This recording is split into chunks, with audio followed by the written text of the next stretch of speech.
काश्याम ही काशीते काशी सर्व प्रकाशिका। काशी वो अलौकिक भूमि है जिसका सृजन स्वयं भगवान शंकर ने किया और सृजित करके अपना दिव्य निवास उन्होंने वहां बनाया। उस अलौकिक भूमि पर तथाकथित धर्म का आडंबर करने वाले भारतीय जनता पार्टी की सत्ता ने इतना बड़ा विध्वंस किया जिसकी कल्पना नहीं की जा सकती। मन न रंगाए रंगाए जोगी कपड़ा, ब्रह्मा छोड़ पूजे पत्थरा। पत्थर को पूजते हैं, ब्रह्मा को छोड़ देते हैं। और ये जो आडंबर के वस्त्र धारण करके रखते हैं तथाकथित भारतीय जनता पार्टी के नेता, वो सिर्फ पत्थर की पूजा करते हैं। अरे काशी पत्थर से नहीं बनी है, काशी आराधना और पूजा से शंकर की बनी है। दुर्भाग्यपूर्ण बात यह है कि मणिकर्णिका घाट पर स्वयं भगवान शंकर का जो अपमान किया और जो माता अहिल्या, लोक माता अहिल्या जिस पावन भूमि से मैं आता हूं, कहा जाता है कि न्याय उनके शासन में प्रतिबिंबित होता था, धर्मनिष्ठा उनके शासन का मूल था और लोकोन्मुखी कार्य उनके शासन का मूल था। आप समूचे हिंदुस्तान में चले जाइए, आप सोमनाथ जाइए, काशी विश्वनाथ जाइए, ओंकारेश्वर जाइए, महाकालेश्वर जाइए, प्रयागराज, जहां जाएंगे वहां पर आपको मंदिरों का जीर्णोद्धार माता अहिल्याबाई होलकर के द्वारा कराया हुआ मिलेगा। वहां पर धर्मशालाएं माता अहिल्याबाई होलकर की कराई हुई मिलेगी। इतना जघन्य अपराध हमारी धार्मिक और सांस्कृतिक विरासत के साथ किया प्रधानमंत्री जी, और यह शुद्ध रूप से आपके इशारे पर हुआ। क्योंकि जैसा माननीय अध्यक्ष जी ने बताया कि जून 2023 में आपने उसका शिलान्यास किया। इतिहास साक्षी है, एक विरासत लंबी है आपकी मंदिरों को ध्वस्त करने की। जो 2008 का जिक्र अभी अजय राय जी कर रहे थे, गुजरात में, सारे गुजरात में, गांधीनगर हो, अहमदाबाद हो, सूरत हो, मंदिरों के विध्वंस का एक क्रम मोदी जी ने प्रारंभ किया। कांग्रेस पार्टी सड़कों पर उतरी, मगर बड़ी बात यह थी कि विश्व हिंदू परिषद गांधीनगर और अहमदाबाद में आकर यह तक कह दिया अशोक सिंघल जी ने कि ऐसा तो गजनी के कार्य, मोहम्मद गजनवी के कार्यकाल में हुआ था, औरंगजेब के कार्यकाल में हुआ था।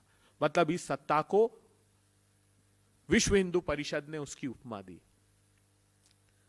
विश्वनाथ धाम के कॉरिडोर के निर्माण के समय भी हमारे सारे धर्माचार्य कहते रहे इन तथाकथित सत्ताचारियों को कि इस अलौकिक भूमि जो काशी की वीथियां हैं, वो अलौकिक इसलिए है कि वो एक हमारी धार्मिक संस्कृति के आधार पर उसका निर्माण हुआ है, और आप इस ऐश्वर्य के आडंबर को में उनको तोड़ना चाहते हैं। सनातन संस्कृति के इतिहास में कभी ऐसा नहीं हुआ। ये जो मैं पत्र दिखा रहा हूं, आज तक हजारों वर्षों के इतिहास में ऐसा नहीं हुआ जो मोदी सरकार ने और मोदी जी के निर्देश पर हुआ। क्या हुआ? कभी सुना आपने? भारत की सरकार ने स्वयं बजरंगबली को नोटिस दिया। क्या लिखते हैं वो? श्री बजरंगबली सबलगढ़, उपरोक्त विषय अंतर्गत आपको सूचित किया जाता है कि आपने सबलगढ़ में हमारी भूमि पर मकान बनाकर रेलवे भूमि का अतिक्रमण किया, जिसका हर्ज और खर्च आपको भुगतना पड़ेगा। इतनी शर्मनाक बात है। अरे कम से कम भगवान को तो छोड़ देते। हम कहते थे कि बुलडोजर का हर एक का नंबर आएगा, और आज इस अधर्मी सत्ता ने इस बात को सिद्ध कर दिया कि वो बुलडोजर के से भगवान को भी नहीं छोड़ते। मां गंगा ने बुलाया है। आप आश्चर्यचकित रह जाएंगे। एनजीटी ने कहा वाराणसी के डीएम को बुलाकर कि यहां पर बोर्ड लगा दीजिए स्थान स्थान पर कि ये पानी आचमन तो दूर, पीने तो दूर, नहाने लायक भी नहीं है। जैसे सिगरेट के पॉकेट पर चेतावनी लगाते हैं, डीएम साहब लगाइए जगह जगह चेतावनी। पूरा मलमूत्र विसर्जित किया जा रहा है। फीकल कोलिफॉर्म का स्तर देख लीजिए वहां पर क्या है।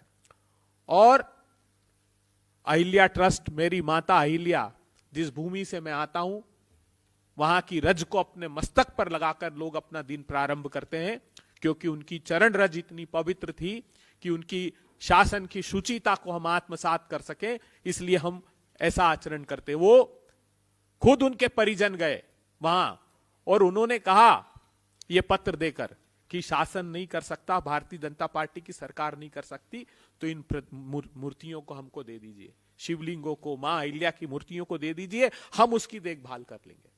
कितनी शर्मनाक बात है। तो सबक नहीं सीखा इन्होंने। मर्यादा पुरुषोत्तम राम ने इनकी सत्ता को खंडित कर दिया, तब भी समझ नहीं आई, तब भी कहते रहे धर्माचार्य लोग, हमारे आचार्य लोग, शंकराचार्य लोग, कि ये पाप मत कीजिए, अधूरे मंदिर का जो आप उद्घाटन कर रहे हैं ये मत कीजिए, लेकिन समझ में नहीं आई। और अब हम आश्वस्त हैं कि इस देश के लोग इस बात का संज्ञान लेंगे। जैसा माननीय अध्यक्ष अजय राय जी ने बताया कि सड़क से सदन तक हम इन सारे प्रासंगिक विषयों को उठाएंगे और इस सरकार को बाध्य करेंगे कि वो इस पाप और श्राप की भागी ना बने। धन्यवाद।